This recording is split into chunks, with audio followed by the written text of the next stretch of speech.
Hi, this is Ronnie, Amber's Night, coming at you with a slightly different video. It is the year 11071 AD, as it was once measured on Earth. Mankind has ascended the stars, colonizing and expanding across the known galaxies. A sense of togetherness evolved on Earth after the devastating Theocratic War, the Final Crusade as it became known. Mankind evolved and determined that no more would they be divided by such things as difference, but would unite by virtue of their common humanity, and rise from the ashes, and rise to the heavens that were the galaxies.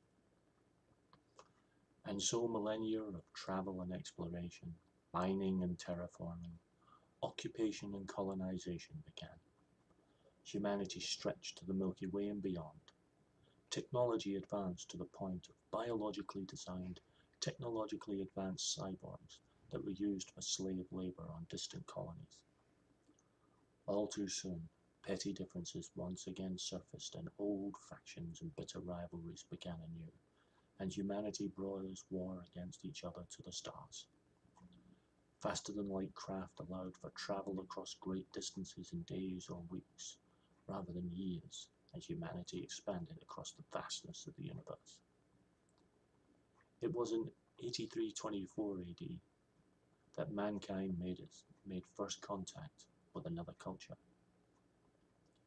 Sadly, mankind, it seemed, was incapable of learning from the lessons of its own dismal past, and all too soon first contact began to have the stench of the colonization of the Americas and Australia about it. Indigenous cultures were subjugated or utterly eradicated to make way for humanity.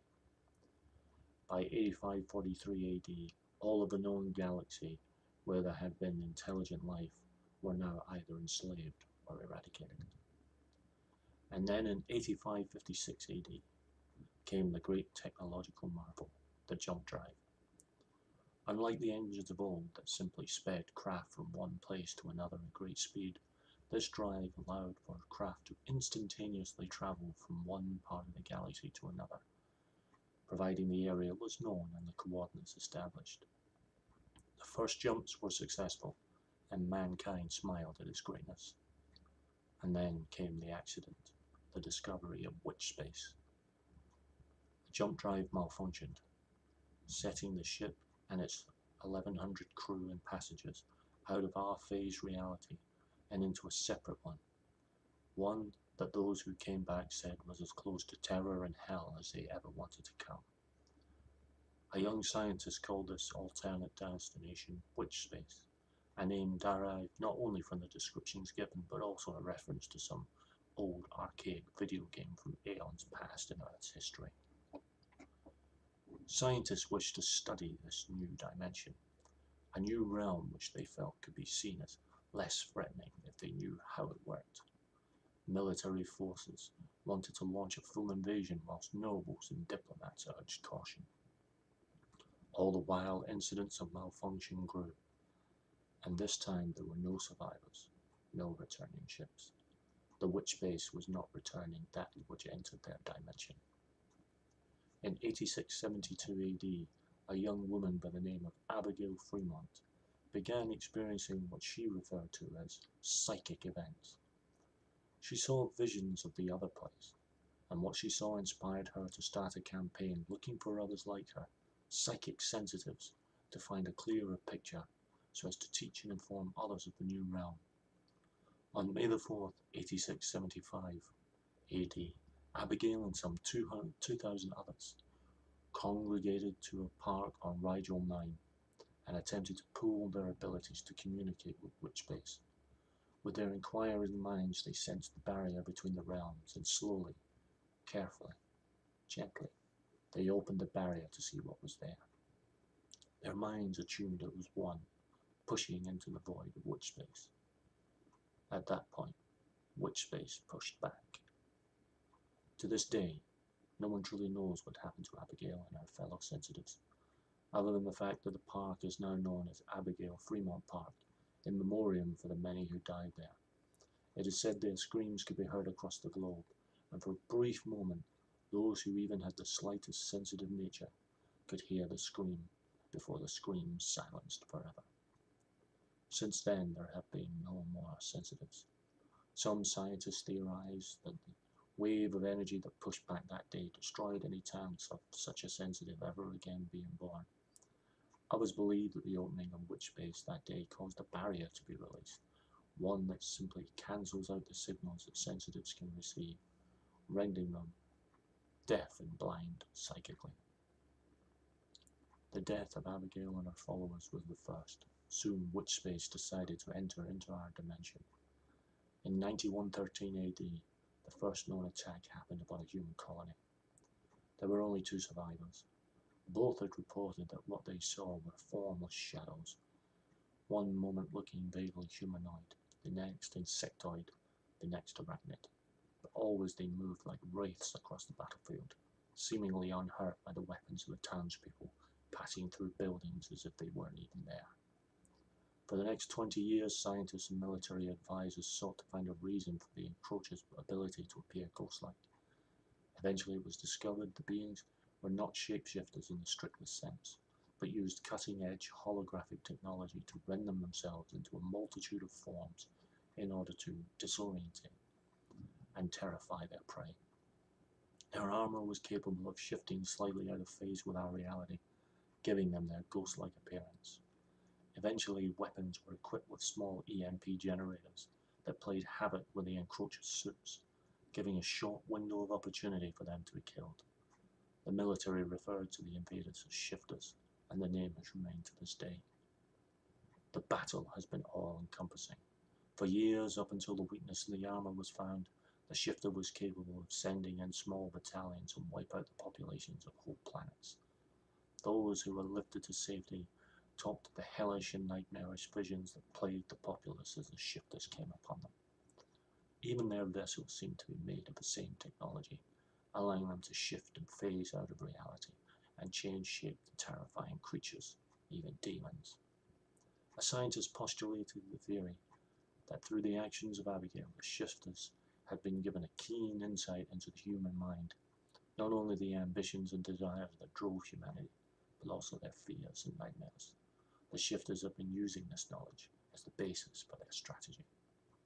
In 9542 AD, 2 breakthroughs occurred. The first was the discovery that black holes, when first formed, gave a small window opening between the realms. Several ships were fitted with high-intensity shields and made their first forays into the black holes that formed. While some ships failed to survive, some succeeded and in doing so landed blows against the shifters, who retreated for the best part of a century. The second discovery was that whilst the shifters were ruthless with humanity, they left non-humans alive, barely touching them unless they found them directly allied with humans. Those merely defending themselves rather than standing with humanity were merely disarmed and left alive. Whole slave colonies found themselves free as humans were wiped out. Some races even pledged themselves to the cause of the shifters, seeing this as a chance to regain autonomy and revenge. The military, hardened by years of terrifyingly bloody conflict, enacted a no-mercy policy against any non-human shown to be in league with shifters. Sadly, as has so often happened in Earth's past, the battle-scarred and paranoid soldiers often were quick to assume and as quick with their weaponry, rather than wait to see if they were dealing with friendlies. Since 10832 AD, the battle has been going in earnest. The shifters have new and improved armor, allowing them to withstand the EMP pulses of modern rifles, and scientists and military strategists are attempting to find some solution to the problem. Every blow struck by humanity is riposted, every act reacted, every move countered. The military have become convinced that there are spies within the very ranks of humanity. Religion has returned with feverish intensity, and zealots of all faith exist. Sadly, the petty squabbles between them that caused the destructive theocratic war so many millennia ago have begun anew. This is the world that your character resides in. You are crew members of a scientific military vessel, the Eternal Silence. Your mission objective is to ferry the honorable dead from the battlefield back to the home world so they can be given proper funerals. Under normal circumstances, this should take you only a few days, but over the millennia, very little has become normal. In fact, one could argue that the only true normality now is terror. That, ladies and gentlemen, is the very quick background to a True20 horror sci-fi short game that I'm going to run on Google Hangouts. And I'm looking forward to it.